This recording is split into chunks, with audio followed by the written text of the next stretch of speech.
மாணவர்கள் வந்து ஜென்ரேஷன் எனக்கு தெரிஞ்சதை வந்து நான் உங்களுக்கு சொல்கிறேன். அந்த நம்ம மனுஷ பருவம், மனுஷ ஜென்மத்திலேயே வந்துட்டு வசந்த காலம் அப்படிங்கிறது அந்த மாணவ பருவம் தான். அந்த பருவத்தில் வந்து சுக சந்தோஷம் வந்து வாழ்க்கையில் என்ன நீங்கள் வந்தால் கூட அந்த சந்தோஷம் கிடைக்காதுங்க. ஸோ அந்த சந்தோஷமான நாட்கள் அட் த சேம் டைம் ரொம்ப சோதனையான நாட்கள் கூட. உங்க வாழ்க்கை வந்து வாழ்க்கையோட அஸ்திவாரம் இதுல தான் இருக்கு. இந்த 4 வருஷம் நீங்க கஷ்டப்பட்டு படிச்சாதான் உங்க 40 வருஷம் வாழ்க்கை நல்லா இருக்கும். படிப்பது மட்டும் இருக்கட்டும் உங்களுடைய எண்ணம், உங்களுடைய கவனம்.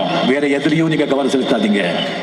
நீங்க காலேஜ் வந்து ஸ்டெப்ஸ் படிகள் ஏறும்போது நீங்க வந்து உங்களுடைய வாழ்க்கை, உங்களுடைய ஃபியூச்சர், உங்களுடைய எதிர்காலம், உங்களுடைய சந்தோஷம் மட்டும் இல்ல, உங்க அப்பா அம்மாவோட உழைப்பு, அவங்களுடைய சந்தோஷம், அவங்களுடைய எதிர்காலம் கூட சுமந்துக்கிட்டு அந்த படியை ஏறிட்டு இருக்கீங்க. அந்த மறந்துடாதீங்க.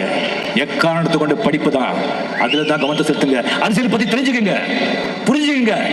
ஆனா அரசியல்ல படிக்கும் போது முழுசா ஈடுபடாதீங்க. ஓட்டு போட்டீங்களா பாடுங்க, பாத்துங்க, அவ்வளவுதான். படிப்பு தான் முக்கியம்.